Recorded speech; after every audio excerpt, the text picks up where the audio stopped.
the last phase, I promise, but this is an important phase because a lot of our local experts and some of our climate heroes are going to be here today. And so we want to get this going right away. And Susan Atwell, so I want to introduce Suzanne Atwell. Suzanne was the former mayor of Sarasota, so she's no stranger to local government, and that's a very important part. But she's also the host of the Suzanne Atwell Show, which you can watch if you haven't on their website. And it's a terrific show because it goes for an hour and she does in-depth interviews on a lot of interesting things. I was fortunate enough, she asked me to do one, and we had such a good time. I said, no, you got to come back here. It all started with the show. It all started with the show. With you. Yeah. So I really appreciate her being the moderator, and take it away. All of you, welcome to the Academia Can Stimulate the Climate Economy, the role of entrepreneurship and innovation as a launchpad. This is where it all starts, the hollowed halls of academe, which really is the first line of defense and a key sector in climate change. They are all the college, the students, they are the doers, the front line, research, innovation, and collaboration, which you will soon hear. In here to show what we're doing in our own backyard here at USF is my esteemed panel, who are the catalysts and at one of the fastest growing universities. It's amazing how fast University of South Florida is growing. They have the academic prowess, and they are poised to be a replicable model in academe. First, George Philippidis, Associate Dean for Research and Associate Professor at USF's Patel College of Global Sustainability at the Tampa campus. I know these resumes go way on, but we're just going to keep it short. Greg Smogard, Assistant Vice President for Innovation and Business Development at the USF Sarasota-Manatee campus right here. And of course, Bob Bunting, no introduction really. Okay, let's start with you, George. I'm going to start with some questions and then you can take it from there. So, what opportunities does climate economy offer to develop innovative green materials for the ecosystem? And talk about collaboration between academia and the private sector and bringing these sustainable processes and products to market. You seem to have achieved the triple crown of leading business units in the private sector, directing research in the public sector, teaching in academia. How does it all work together? Triple crown, wow, okay. You are the triple, I like that. You are the triple crown. Look What's what that? you do. Thank you. Talk to us about that. Thank you, Suzanne. Very glad to be here. I think I'm the only one with a tie on. I don't know why. It looks very nice on you. Yeah, I don't know. Thanks, Bob. Anyway, next time I will definitely drop it. So what I would like to answer the question, what we are doing at the university is we are trying to, we talked about throughout the day here about reducing carbon emissions. And the climate is changing. We talked about adaptation. And adaptation is of immediate need. But we also need to keep our eyes on how do we mitigate these issues. And reducing carbon emissions is very important. I got fascinated by Guillermo's presentation because I started using in my teaching the insurance company, at least companies, at least those who are taking now climate change seriously, as the industry is taking this seriously, really. This is happening. This is affecting everybody.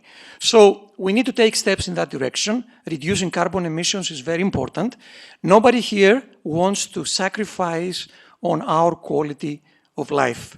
We want to have electricity 24/7. We want to have our nice things and cars and everything that makes life easy. But we cannot continue to do that when we are sending so much carbon into the atmosphere while we are producing all those consumer products.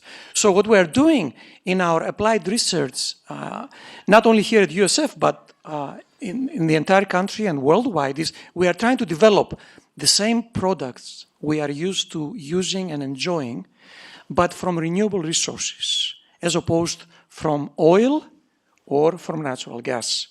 And I have a couple of slides. Can we throw them on there? absolutely. I wanted to share with you some of that. We can go to the next one. So Bob is calling it the climate economy. We're calling it the bioeconomy. It's the same thing. It's a climate change-induced economy, really. And the way we define it is an economy that it doesn't exist yet. We are moving in that direction. We're going to use renewable resources from nature instead of digging out of the soil, of the ground, oil and natural gas with fracking and other techniques that are causing so much destruction. We want to use ecosystem services. Mother Nature provides so many of those, and we ignore or we don't take care of them. And we want to do that in a sustainable way. So we are using a lot of engineering and sciences, but unless we can bring those things to the marketplace, we haven't done anything.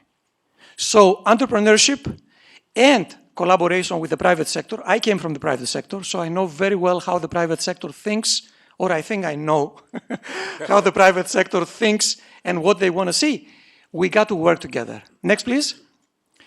And all of those done in the framework of the Sustainable Development Goals that have been accepted by the vast majority of countries around the world. So this is not even debatable anymore. Everybody is going in that direction. Number 6 is talking about water. Number 7, sustainable energy. Others are talking about food. So this is really a way, new technologies we're developing so that we can accomplish food production for an increasing population along with clean energy and preserving water. And the way we envision that is, I promise I kept chemistry and math out of the slides, okay? It's very simple. The green box, that's what we're working on. Can we come up with a new way, a biorefinery, not a refinery anymore, a biorefinery, no oil, no natural gas, but rather use algae in the oceans, for instance, biomass, which is anything green nature produces, and oil seeds, plants that are not edible, but they produce a lot of oil we can use. And through the green box, next please, we can make biofuels, we can make cosmetics, nutraceuticals, energy, we can clean up mess that industry creates. All of those things can be done by using natural resources. Next one. And those bioresources are either aquatic, like algae, or terrestrial, like biomass and the oilseed crops. Next. And some of those products, green products, are already in the supermarket. Here is an example of milk that is fortified. You can find it in Publix and other supermarkets. It's fortified with an omega-3 fatty acid that comes from algae. I circled in yellow. You cannot see it. I cannot see the details. But it's coming from algae already. Next one, please. So what we're trying to accomplish here is, let's go back. We are making those very essential for our health fatty acids from algae, not from food, so that we can secure food for a growing population. This is in the supermarkets. Now, things that you're going to see soon in stores, they come next. 2 examples. Next one, please. The one is we can produce, one more click. We can make nutraceuticals, supplements from algae, not from food, preventing land use change in this case. Don't take land out of making food. Let's grow the algae. We can grow them anywhere, okay? There is no need to compete with land. And one more, please. And this is a big thing these days. Sustainable aviation fuel. This is not fiction. This is a fact. Actually, we don't have enough to supply the airliners with. Pretty much any major airline has tried. It works. And what we're doing is we're producing sustainable aviation fuel, SAF, from oil seeds, not from petroleum, not from oil. And this way, we can reduce carbon emissions by over 70%. This could be the game changer. This is policy implemented in the European Union, not in the US, but it's US technologies that are at the front line. So this is a great example of, even if politicians here don't get it, because now we are globalized, we'll take advantage of others like the EU. putting this, tightening the screws on this industry to reduce their carbon emissions. And we are there, almost there. So we got to produce more of that. And one last slide. These are the priorities here that we are facing, at least within the group that I'm heading. Make the agriculture more sustainable, make our chain and logistics more, supply chain and logistics more resilient, improve productivity and yield of our systems, the algae and all the other things. We need affordable financing. So wherever we can, we use existing technologies so that the financiers do not have to worry about the risk. We spoke about risk, how we reduce the risk. It's all a matter of reducing the risk. And of course, how do we enhance sustainability? So maybe I took a little more time than I thought I would. And we'll come back to some of those Yes. things, I imagine. Yes, absolutely. Greg, what are the different types of innovators and entrepreneurs and how they impact the climate change? Also, what I'm interested in, the students, you work in teams. What constitutes teams at the college dealing with critical thinking? Talk to me about that, because I'm looking at our students, what they are getting from this, who are the students in the classrooms that are dealing with all this. I mean, we're at a fast-growing college. This is USF. You're here, you're at this campus. So how are you using this to move academe forward so that it eventually moves forward and being replicable? Well, great. Thanks for the question. That was a good segue. I'll actually answer the second question first, which is the critical thinking. Actually, I have the luxury of working with some of our faculty. We do have a program on our campus which is actually entitled Critical Thinking and Creative Design Thinking. So we spend a lot of time working with our students and our faculty, and we do actual workshops with the community, businesses in the community. And interestingly enough, one of the actual kind of case studies and breakout session we do is on sustainability goals from the United Nations. So we spend a lot of time in terms of how to think critically, how to look at complex problems, and then how to develop very innovative and creative solutions. So we spend a lot of time on that, and we are continuing to grow that program. What constitutes the teams? The teams meaning what kind of teams work? Who are on the teams? Well, when we go teams, typically what we do when we do the external training, we have faculty and administrators that do those. Teams go out and do that. Internally, we have faculty also that are certified in critical thinking, and they take it into their classrooms, and so they work together with the students, and they integrate it throughout all their curriculum. And then the students themselves can develop programs as well. So we try to make sure that it's integrated and very collaborative as well. And if you don't mind, I'll have a slide as well. Bob mentioned something about making sure we can maybe connect the dots, so I will go ahead, and I guess Oh, you've got your little. I've got it right here.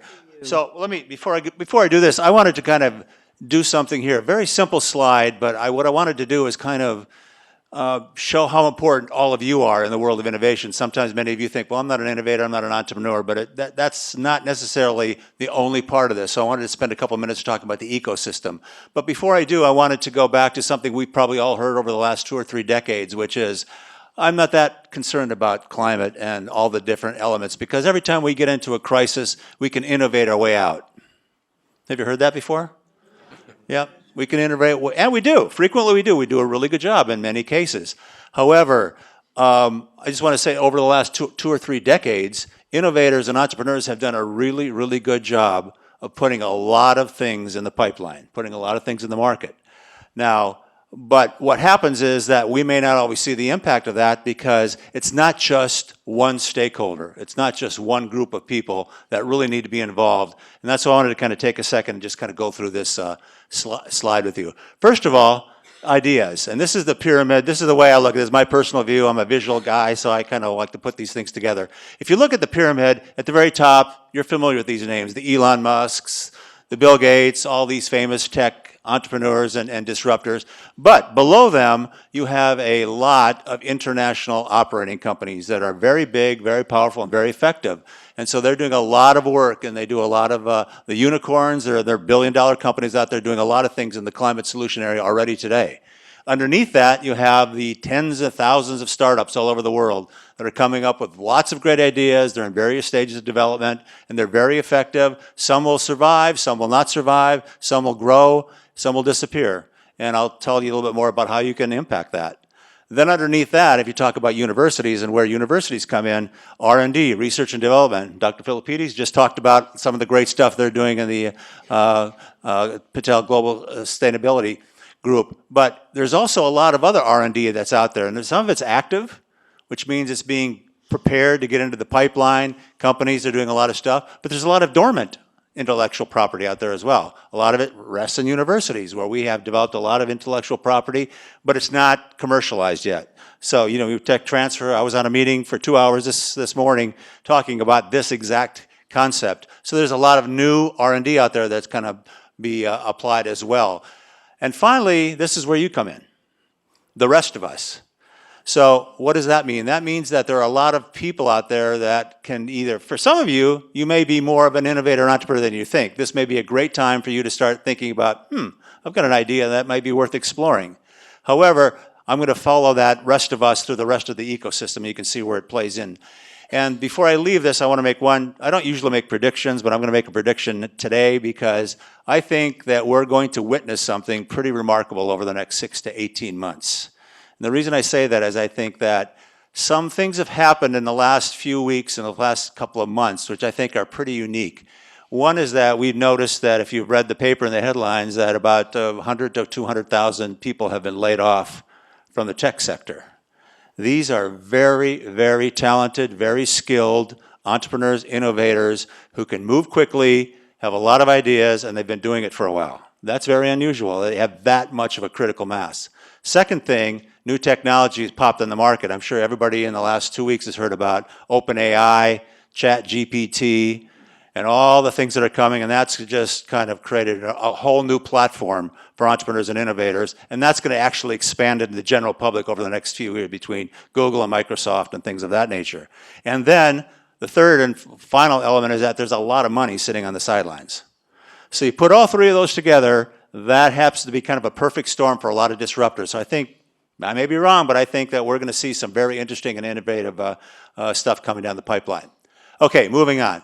Here's the next thing. Ideas by themselves are great, but they're not going to go very far without some other resources. So here they are. What do startups and ideas need? They need money, they need expertise and mentorship, and they need, for the big ones, we need government support. This is back to the private and public partnerships. And it's important, I think, not to just think of the government as strictly a way to get the regulatory stuff approved or the legal stuff approved.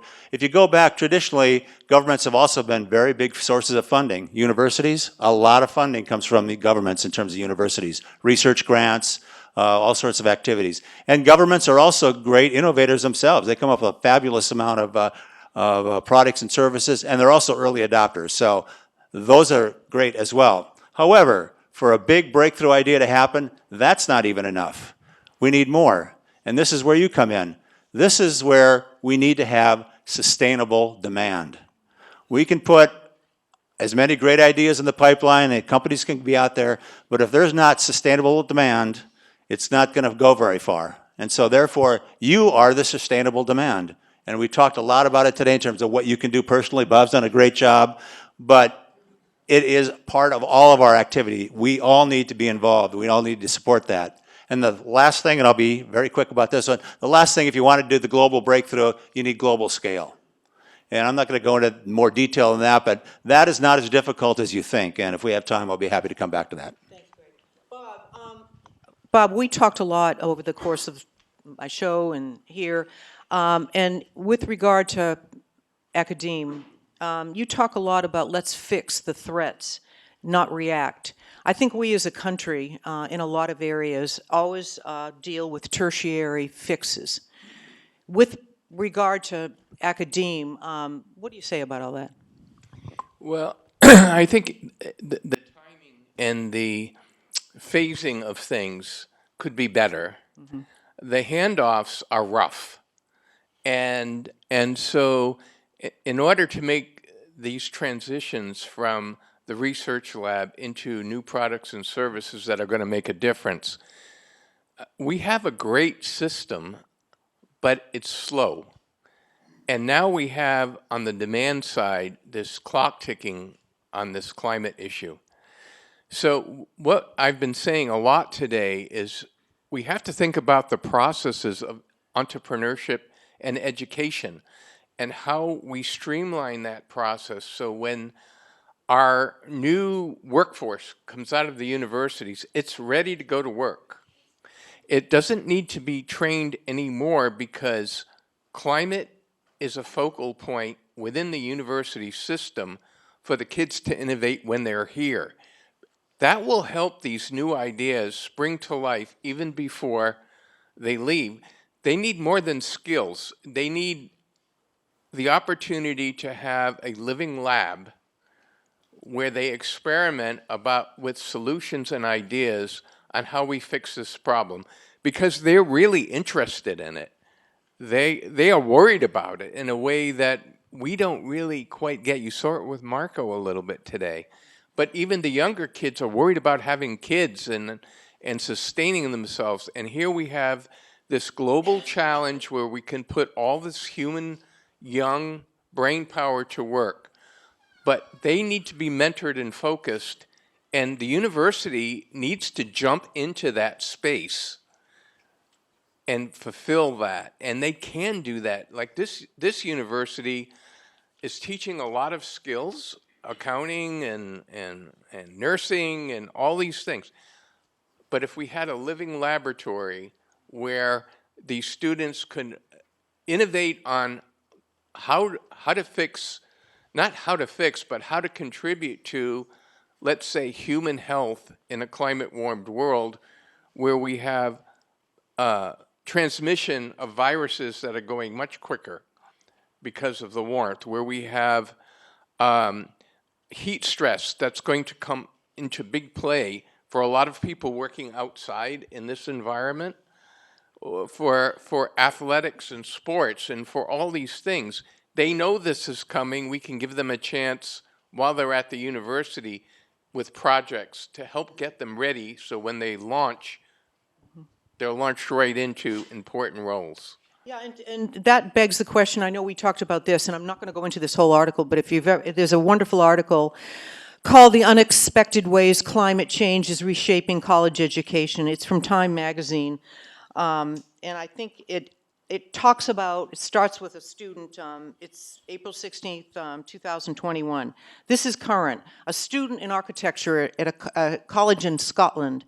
And then they talk about all these other countries that were doing this, that it's time that we incorporate climate change in all disciplines. We do not make it a concentration. We do not make it, I'll take an elective in climate change and English literature. You've got to imbibe that with all disciplines because, I mean, it's architecture, economy, psychology, economics, all disciplines are going to be affected by this. How do you feel about that, George and Greg? Yeah, I think it should be part of the general. And what do you see here at USF? Do you see some of these students that are really invested in this? And how many are there that are invested in this? Yeah, I think we should make it part of the general education. This is something that every factor of the economy, every job that they're going to seek will be affected by. So it's like sending out someone without any math skills or any, how are they going to manage? Mm-hmm. You cannot manage really. So sustainability has to be part of this. The climate change and sustainability have to be part of that education.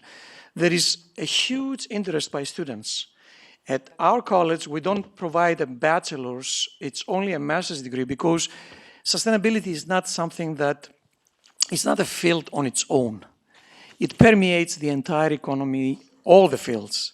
So we accept students from any type of background because then they can go and apply sustainability as they deem most appropriate in architecture, urban planning, engineering, the sciences, politics, regulation, all of those fields. And going back to your question, yes, there is a lot of demand.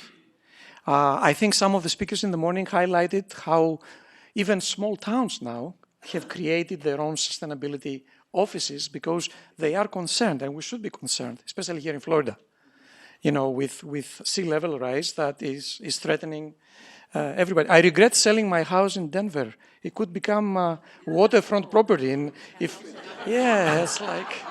Wow. You know, just a quick aside, there was some years ago, a poster made in California of Boulder with the National Center up on the mesa, surrounded by water, and the idea was that California was going to break off into the Pacific, and Boulder would be on the coast. I was just, if I could just add to it. Absolutely, add to it, Okay. absolutely. Oh, go ahead. And I was just going to Sure. say, you're here at USF Sarasota-Manatee, you're right in our backyard. Mm-hmm. What is happening with the students there? This is real local. This is important in our whole academic highway here in this community. Well, we're very involved in a lot of hands-on experiential high-impact learning. So the idea is to get the students really engaged with the community. And so with that, we spend a lot of time working directly with, for example, right now I'm teaching a course called Business Consulting, where we work with companies, and I actually take multidisciplinary teams, and we do actually consulting engagements with the companies. The other thing, something I've done in the past, and I'm getting ready to launch next semester, probably summer or fall, is something that has to do right exactly what we're talking about in terms of entrepreneurship and innovation, where we may partner with students, multidisciplinary teams of students may partner with an international university looking at social entrepreneurship. And so what they do is they work internationally, develop concepts that are involved in social entrepreneurship. A lot of times students automatically gravitate towards climate and towards social entrepreneurship. There's a lot of demand, a lot of desire for that. So what they do then is they work together and they jointly develop a business plan to solve an issue, whether it's in another country, whether it's locally or whatever. But and the last thing again is working closely, and this is where again you can come in. A lot of times we're looking for internships, and we're looking for ways for our students to interface with the community, businesses, organizations that are involved. And so the more we can do that, the more there's a lot of direct access. Do you want to add something? I agree with that, and I think along here in Sarasota right now, the public-private partnership is alive and well. We have the Selby expansion where we're saving a lot of the files on orchids and all of that is being moved to higher ground at Selby, and it's a public-private partnership. We have the Bayfront Park, 51 acres on Sarasota Bay, where we're having a public-private partnership. And we could have that at other locations here and tie our shoreline together in a more sustainable shoreline. And we have two colleges and universities that are right on it, within a mile of each other, that they can help solve the program. That could be something that they could work on to help advise the community and present innovative ideas to the community. Right, and I think that's exactly right with what we're talking about in some of the major projects we've had, environmental, whether it's the Bay, Selby, Bobby Jones, whatever, that these students can be part of that and be part of a team. That's why I was very interested in the team. How are we in time? Are we ready for questions, or do you want to keep? I think we're ready. Okay. Okay, do we have any questions out there? Yes, ma'am.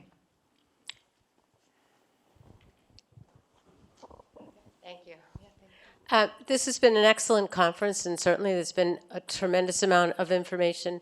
And I'm wondering, I don't see any students here, although there might have been students here.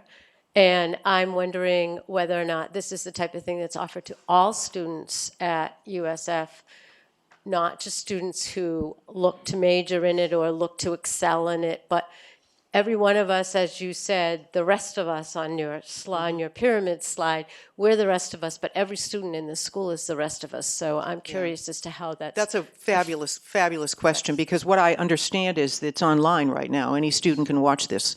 It's on Zoom. The students at USF USF. have a free ticket, Yeah, and an unlimited amount of students can join the conversation at any time. And the faculty. And the faculty as well.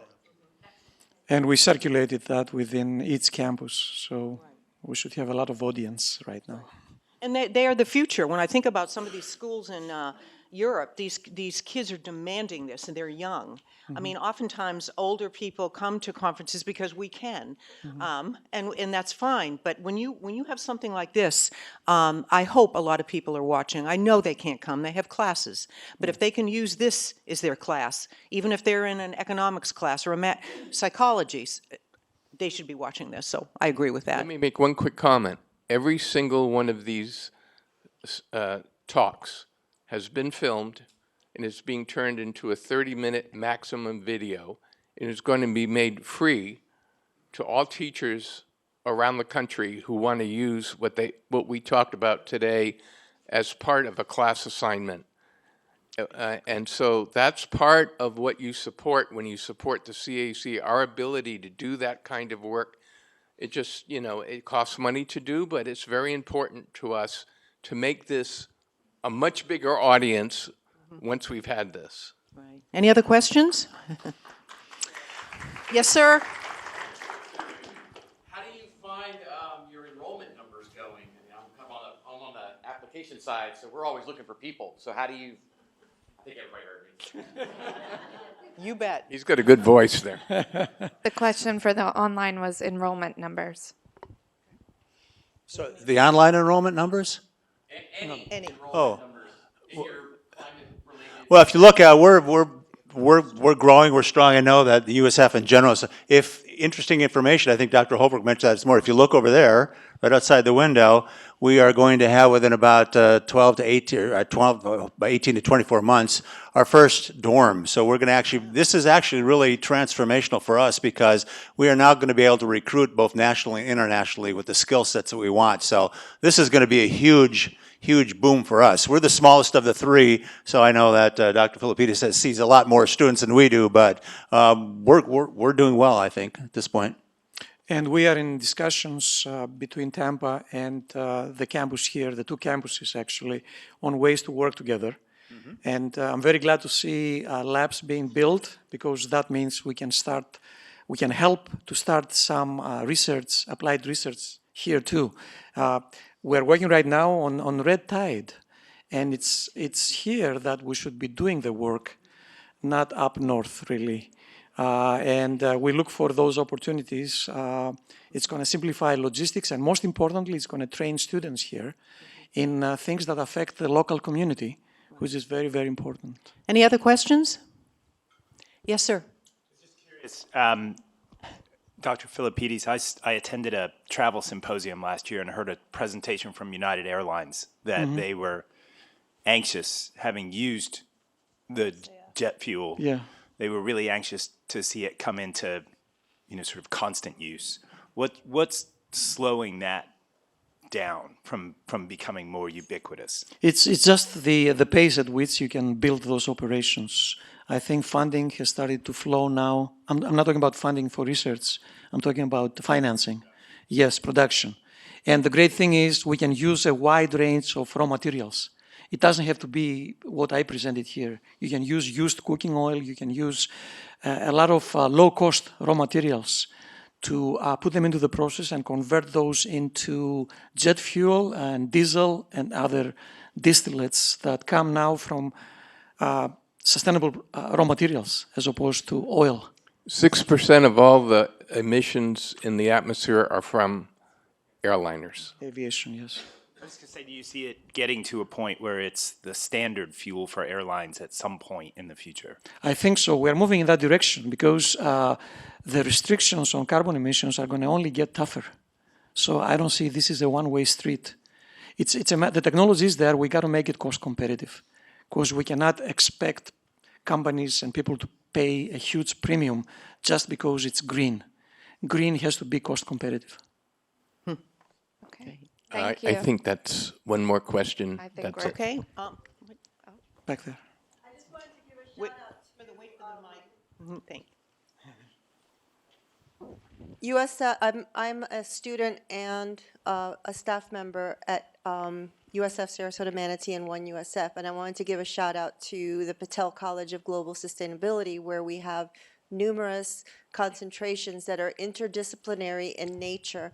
And so students today, students who are in the College of Business like I am, students in engineering, are learning ways to make bridges between, for example, corporate America, where George came from. We also have a beautiful live and learn community up north of Tampa, the Rosebud Continuum, where groundbreaking research is being done. So we are doing the work and we're getting the word out, and enrollment is building. If anyone would like current enrollment numbers, we could follow up with you after.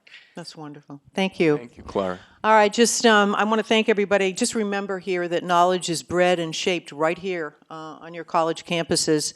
Time is of the essence, though, as we talk many times, time is of the essence, at which this fragile life support system, it's at imminent risk. It really is. And our young people, our students, our bright students are the future. Thank you, gentlemen. Thank you very much. Thank you very much.